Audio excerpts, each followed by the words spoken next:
It's now January of 2017. I hope you all had happy holidays and a great new year, but now it's time to once again talk about hockey. And today I'm going to teach you all a lesson that I was self-taught from a very young age, how to cheer for a bad team. And yes, I'm a Maple Leafs fan, as you guys all know, so you're kind of talking to an expert in this field. Now the backup name for this video was going to be how to cheer for a team if your team's name happens to be called the Detroit Red Wings. Because for a lot of Red Wings fans out there, this year might just be the first year in their entire life where the Red Wings won't be playing for the Stanley Cup. Now obviously I could be wrong, but looking at the Red Wings right now, I just don't think that they're going to make the playoffs. They don't look fast enough, they don't look skilled enough, and their age is starting to show. Now this video does apply to everybody because whether you're a fan of the Colorado Avalanche or the Pittsburgh Penguins, eventually your team is going to be bad. It might not be this year, it might not be next year, it might not be 5 years from now. But eventually they will go into a rebuild and then they will not be very good. Let's start off with the things you cannot do when cheering for a bad team. And I really hope most of you know this by now, but please, if you are cheering for a bad team, do not set your expectations too high. Just don't. You're going to hurt yourself way more than you would ever need to. Don't set them too high. Keep them reasonable. Now obviously I'm going to use quite a few Maple Leaf references this video, and this is going to be the first one right here. Now going into the season, I did not expect the Maple Leafs to make the playoffs. I did not expect them to be where they are right now. But if they don't make the playoffs, I'm not heartbroken because I'm not going through the entire season hoping and praying to be playing playoff hockey. My expectations going into the season were for them to be quite a bit better than they were last year. And I think without a doubt, everybody can agree that they definitely are. Going into this season, if you were a fan of the Arizona Coyotes, I would not expect you to be praying and hoping and expecting a playoff appearance this year because everybody kind of knew that your team just wasn't good enough. And the standings show it at this moment. The next thing you should not do, and I learned this from experience, do not buy any merchandise with players' names on it when your team is just terrible.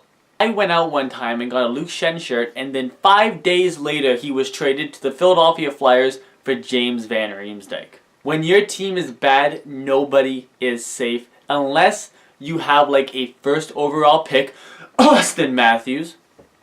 And in that case, I would feel pretty safe about going out and buying an Austin Matthews shirt at the beginning of the season because I wouldn't relatively expect them to trade him. But even with the Arizona Coyotes or the Colorado Avalanche, I wouldn't be going out and buying an Oliver Ekman-Larsson shirt or a Matt Duchene shirt. You never know when a bad team is going to make a change because bad teams have to make changes like that to get better. So unless you have an absolute no-brainer, like in my mind in Colorado, Nathan MacKinnon isn't going anywhere, Buffalo, Jack Eichel obviously, and for the Maple Leafs, both Mitch Marner and Austin Matthews, I would go out there and buy both of those shirts without a hesitation because I expect both of those guys to be on the Maple Leafs when they win the Cup, and I think almost everybody else would agree with me. And finally, no matter what, when the season gets to the end in February and March, don't stop cheering for your team.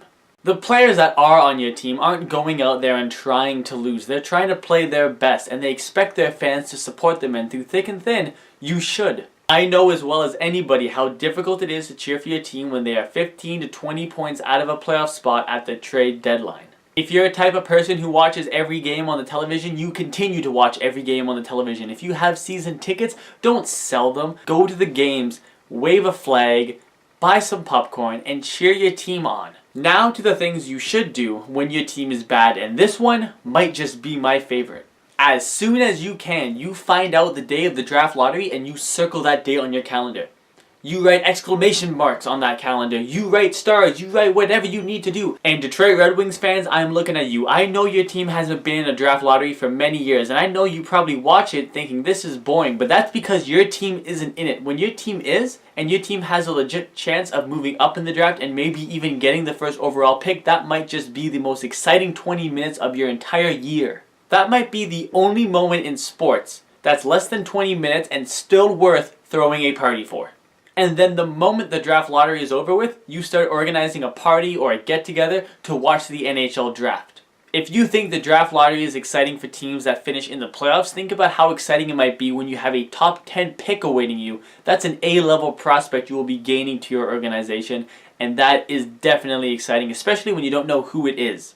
Or for some certain teams, you go into the draft kind of knowing who your team is going to draft, and that guy's name happens to be Austin Matthews, and then you're really excited. Also, if your team is bad, try watching some AHL games on TV.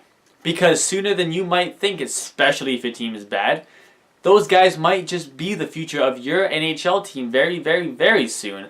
So maybe you want to pay attention, see what's coming up in the future. Now me, I was lucky. I wasn't just able to watch them on TV. I was able to actually go to some AHL games last season because my AHL team, the Toronto Marlies, happens to be in the same city as my Toronto Maple Leafs. Also, if you're a guy like me who loves listening to trade rumors and watching things like insider trading, you're going to get a lot of that with your team when they're bad.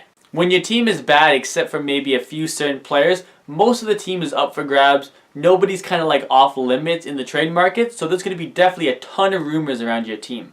And even though most of those rumors don't turn out to be anything, typically when a team is bad, they do make more changes than other teams. So if you like watching change and new guys into your lineup each night, maybe cheering for a bad team isn't going to be too bad as long as it's just for a season or two. Or you can be a Maple Leafs fan who had to cheer for this team for 9 years of being bad.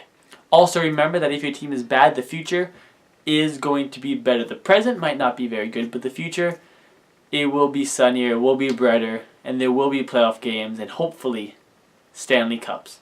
But guys, I want to say thank you for watching my video on the do's and don'ts of cheering for a bad team in the NHL. And again, just to remind you, I am a Toronto Maple Leafs fan, so again, I am as close to an expert in this field as you are going to find.